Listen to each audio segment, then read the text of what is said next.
বুঝে যদি ভুল আছে আমি আবার কম রাজনৈতিক মিটিং হিসাবে নিবেন না, একদম ভাইবেন যে কথাগুলো জানার দরকার আছে। আর ইনশাআল্লাহ তাআলা আমি আল্লাহর নাম নিয়ে কই, আমি যে তথ্যগুলো দিতেছি এই তথ্যগুলো একটা দাড়ি কম একটা ফুলস্টপও ভুল বাই করে নিয়ে পারবো না।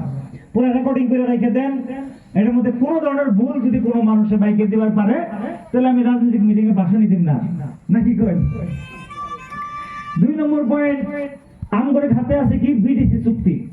বিডিসি চুক্তি মাননীয় হাগ্রামা মহিলা স্যার আর বিএলডির নেতৃত্বে আসাম সরকার আর ভারত সরকারের নেতৃত্বে এই বিডিসি চুক্তি হয়েছিল। আর এই বিডিসি চুক্তির 4.3 যেটা দফা, এই 4.3 নম্বর দফায় আমাদের কইতেছে যে যত মানে মাটির অধিকার থেকে আরম্ভ করে ভারতীয় সংবিধানে দেওয়া প্রত্যেকটা অধিকার আমাদের জন্য সুরক্ষিত হয়ে থাকতো। অর্থাৎ হাগ্রামা মহিলাদের কথা আরো স্পষ্ট ভাবে কইছে কি 2003 সনের 10 ফেব্রুয়ারির আগে থেকে বসবাস করা মানুষ বিডিসির বাসিন্দা, 2005 সনের ভোটার লিস্টের ভিত্তিতে মানুষের মাটির পাট্টা দেওয়া হবে। কোন মানুষ পিজিআর বিজিআর খাস মাটি যত আছে বা নদীর চর হয়ে পড়ে থাকা মাটি বা জলাশয় পানি জমায় আসার এন শুকিয়ে গেছে, হেনু যদি কেউ বাড়ি করছে, চরে যদি কেউ বাড়ি করছে, নাই বা যদি খাস মাটি রিজার্ভ মাটিতে কেউ বাড়ি করছে, তার জন্য সেফগার্ড হিসাবে ছিল কি বিডিসি চুক্তি। কারণ কি জানেন, এই বিডিসি অঞ্চলের বেশিরভাগ মাটি প্রায় 60% মাটি কিন্তু খাস মাটি বা সরকারি মাটি। এই মাটিতে আদিবাসী মানুষও আছে, বড়ো মানুষও আছে, রাজবংশীও আছে, গোর্খাও আছে, সংখ্যালঘু আছে, বেঙ্গলিও আছে, সব জাতি জনগোষ্ঠীর মানুষ এই খাস মাটি বা রিজার্ভ মাটিতে বসবাস করতেছে।